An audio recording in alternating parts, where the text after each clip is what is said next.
BCA నుంచి బండార, Kuruba, Kalinga, Kurakula, Pondara, Samanthula, ఆసాదుల, కేవిటి, Settibalija, నాగవడ్డీలు, Vokkaliga, గుడియ, BCD నుంచి అగరు, అడ్డగిరి, గవర, గొడబ, జక్కల, కండ్రి, కొప్పుల వెలమ, నాగవంశం, పోలినాటి వెలమ, తూర్పు కాపు, గాజులు కాపు, సాదర, అరవ, బేరి వైశ్య, బేరి చెట్టి, అతిరసు.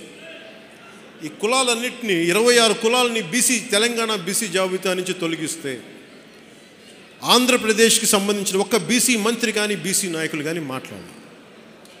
బలంగా మాట్లాడింది జనసేన తరపు నుంచి మేమే మాట్లాడాం. ఈ రోజుకి ఈ బీసీ సదస్సు నుంచి నేను అడుగుతా ఉన్నా, కాళింగులను తీసేశారు,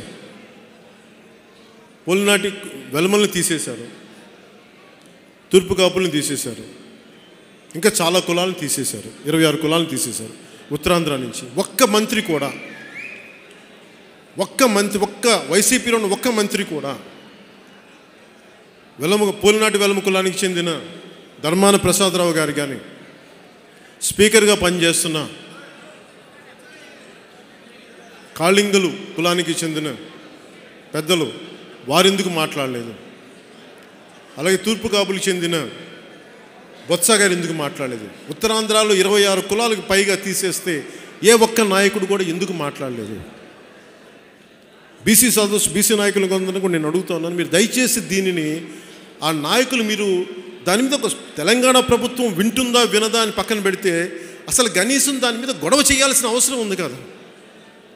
మాకు ఇంత అన్యాయం జరిగింది అంటే కనీసం వాళ్ళు వివరణ ఇచ్చుకోవాల్సిన అవసరం ఉంది కదా.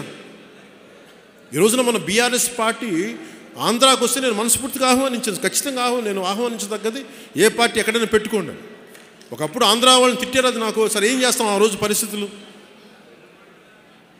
మారిపోయినా నేనేం దాని గురించి ఏం మాట్లాడట్లేదు. కానీ మరి మాట్లాడేటప్పుడు ఖచ్చితంగా నేను ఈ రోజున కోరుకుంటాను, బీఆర్ఎస్ నాయకులు దీని మీద ఎంతో కొంత వివరణ ఇవ్వాలి. దీని మీద బీఆర్ఎస్ పెద్దలందరికీ కూడా నా విన్నపం, 26 కులాలని మీరు బీసీ కులాలను తీసేశారు కదా, దీని మీద మీ ఆలోచన విధానం ఏంటి?